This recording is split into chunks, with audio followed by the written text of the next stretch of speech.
We pride ourselves on not just giving inspiration, but also information. And I'm proud to have one of Community of Hope's own in the building today, one of the hardest working people you will ever meet, Council Member Trayon White, the Washington, D.C. Ward 8 Council Member. Council Member, how you doing, buddy? I'm doing well, Pastor. How you been? Man, I'm great, man. Good, I'm great. good. Look, I wanted to get you, and I thank you for taking time out your schedule. And the thing I know about you is you hustling, you working, you're there for the people. And so my conversation with you, I wanted to be a little bit different. All right. Because I didn't want it just to be about the information about the coronavirus, because people are hearing information all day long. Yep. I want them to hear about the work. Talk a little bit about what you've been doing to help people in your ward. I want to thank you for all the work you do that goes beyond the four walls of the church. That's one of the reasons why I joined your ministry, because I've seen you for a long time doing God's work and the work of Jesus in the streets. I guess for me, we've been getting an enormous amount of responses through social media about people who need the basic things, the things we take for granted every day, from toilet paper to deodorant to toothpaste, and water. And so we've been trying to solicit a lot of donations from the community, and people have stepped up, like Martha's Table, Dreaming Out Loud, Manpower DC, the Ja'Kai Brown Foundation. It's a lot of people that's been chipping in to help us serve people every day. And so we went from just trying to figure out what we can do to serving over 1,000 people every day. My God, praise the Lord. Yeah. Now, so you've been serving them. How has that been structurally? Are you just going to right where they are? How have you been able to manage that structure? So outside the D.C. public schools locations that feed people every day in the community in D.C., we've added sites. We go to at least 2 sites a day where we go and drop off fresh produce. So there's a bagging of groceries that takes place every morning at Martha's Table at around 9:30 a.m. Okay. And then around 1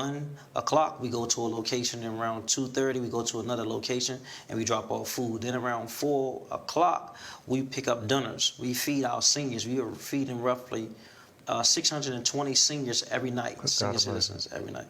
Are there volunteers that you need for this kind of work? Absolutely. The more, the better. We always encourage everyone to take proper safety precautions because we don't want to expose our seniors to any viruses. As you know, they're more susceptible to being terminally ill behind the disease. And so we welcoming volunteers. We're taking them through a brief training. We're very cautious of how we interact, but we're going to door every day, dropping off food, hot food, and we have advancing or enlarging our services next week, which will be expanding to 3 more communities next week, which I think is going to be Congress Park, 16th and W, and the Bellevue community. And so is most of this happening out of the resources of volunteers as far as the money and finances, or is some of this also happening out of DC budget? Oh, none of this is with DC budget. DC does the hot meals every day, and which is in the budget, but all of this, the 1,000 meals, happens to volunteers and philanthropy work. Wow. Every day. Wow, that's amazing. Yeah. Now, we were talking a little bit earlier about some of the challenges around the issues with the halfway house. Yep. So I don't know if you saw it or not, but it was a video that went viral from a young man who had his face wrapped. Yeah, I saw it. That expressed some of the needs in the halfway house. They were afraid that people have contracted the coronavirus inside the facility, and so we've heard about people vomiting not being picked up, bed bugs, mold inside the unit. So I decided to go up there. And when I went up there, we heard even more issues they were having up there. This is not new. Right. We've been hearing issues with this particular halfway house, Hope Village, since I've been around. Right. And so I've personally met with ownership several times. I was communicated with them. They assured me they was going to address the needs of the community. And so when we went up there, I don't know if you've seen the video, but it has about 30,000 views right now. Since then, collected a lot of donations from water to toiletries. I've also had a conference call with Congressman Ellen Holmes Norton. I had a conference call where I talked to Mayor Bowser, who also moved on sending the Bureau of Prisons to go in to inspect it. And so we're looking for some of those results as early as Monday morning. Okay. Yeah. Now, brother, I just want to salute you. I want to salute you. You are a protege of the Honorable Marion Berry. That's my guy. And I believe that it's in hard times that leaders really stand up. Yes, sir. I love Marion Berry. It's been a blessing to my life and my ministry. And I think that he will just be godly proud of the type of leader that you are, that in the midst of the hardest times, you're taking care of the least of these. And so I salute you. I want you to tell it. And Community of Hope, I need y'all to be clear. This is our guy. Yep. He's a member of Community of Hope. And so how can some of the Community of Hope church family, if they want to get plugged in, if they want to find out about volunteer opportunities, that kind of stuff, tell us where to go, how to look, what to do. So one of the things we do a lot in our generation is communicate through social media. So my social media is my name, Trayon White, Trayon White. We're asking people to DM me. Also, Wendy Glenn. I don't have her number right now, so maybe you can ask me again. I can get it. But and we can put that in. Okay. We can put her information. Wendy Glenn. She's coordinating the meals. She's coordinating volunteers. Also, the Anacostia bid is helping out tremendously as well. Sean.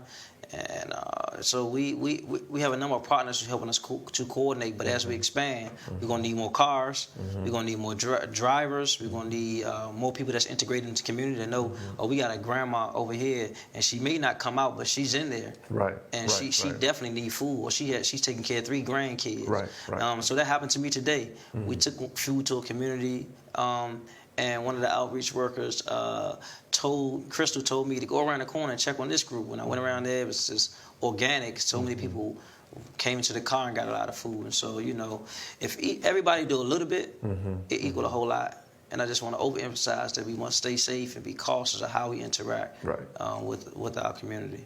And that's why you all even have a training for people to show people how to interact safely and not to endanger themselves. Now, I want to tell you here, on behalf of Community of Hope, that as you leave here, the Community of Hope is going to give you $1,000 for the work. Okay.